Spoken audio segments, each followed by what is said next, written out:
Assalamualaikum warahmatullahi wabarakatuh. Kembali lagi bersama saya di channel Operator Pemula. Oke teman-teman, pada kesempatan kali ini kita akan sedikit membahas ya tentang PPDB lokal ya yang ada di Kabupaten Garut. Jadi semua sekolah ya diharuskan untuk melaksanakan pendataan PPDB-nya di Kabupaten Garut ini harus melalui link yang sudah ada ya. Jadi link yang sudah disediakan oleh Dinas Pendidikan Kabupaten Garut. Linknya bisa teman-teman semua dapatkan nanti, kalau misalkan belum tahu nanti saya cantumkan di kolom deskripsi ya teman-teman semuanya. Terus kemudian sekolah itu harus terlebih dahulu mempersiapkan akun sekolahnya.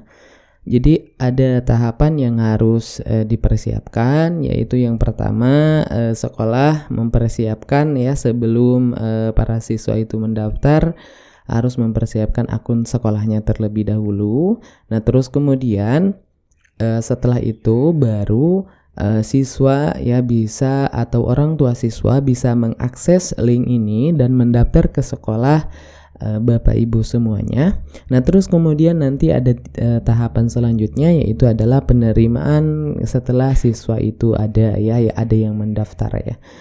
Oke, untuk yang pertama itu di konten kali ini adalah tentang persiapannya, apa saja yang harus disiapkan, apa saja yang harus dilakukan oleh masing-masing sekolah, baik itu operator ataupun panitia PPDB sekolah masing-masing. Oke, langsung saja kita ke videonya.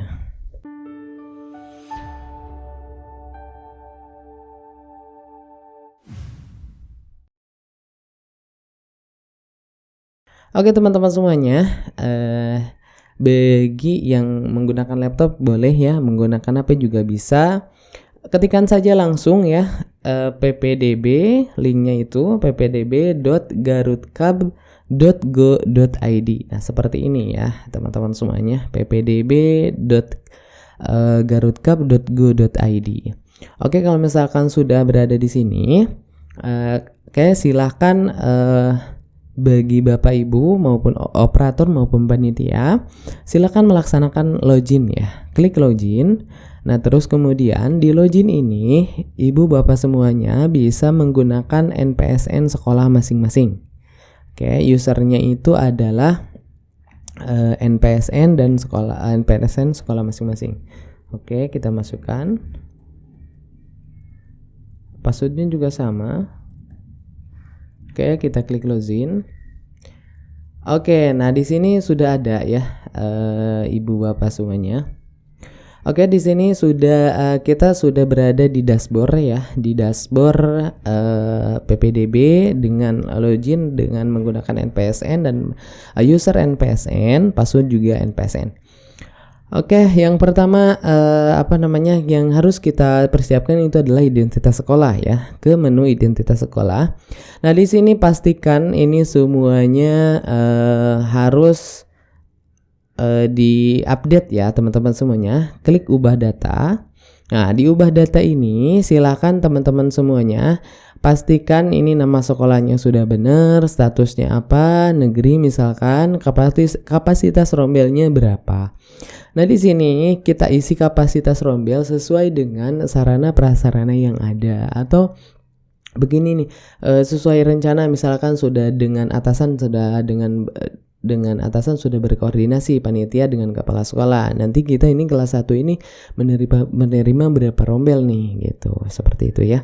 Kalau misalkan di sini misalkan menerima 2 rombel misalkan. Tulis saja 2 rombel ya. Oke.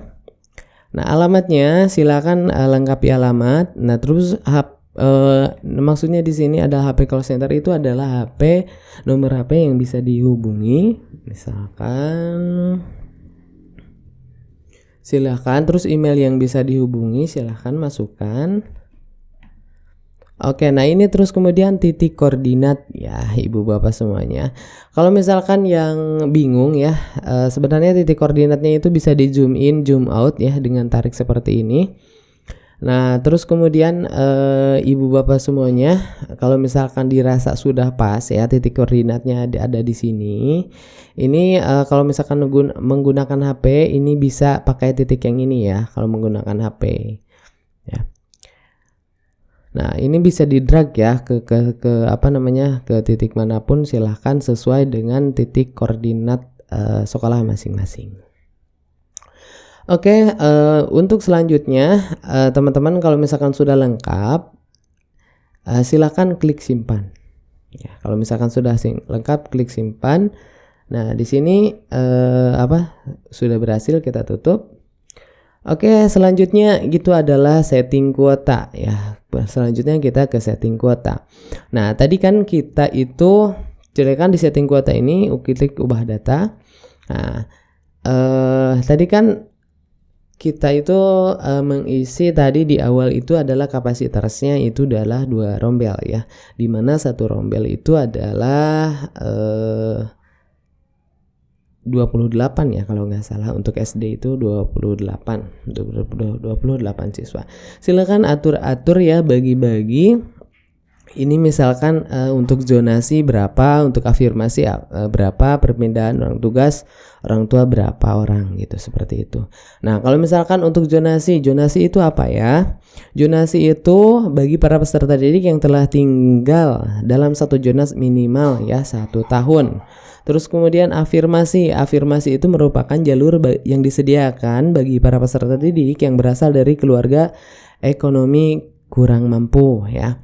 Terus kemudian yang ketiga, jalur perpindahan tugas orang tua, yaitu adalah jalur bagi para peserta didik ketika berpindah-pindah lokasi kerja dari orang tuanya. Misalkan jadi beliau peserta didik itu ikut orang tua, dipindah-pindah, misalkan dipindah tugaskan orang tuanya.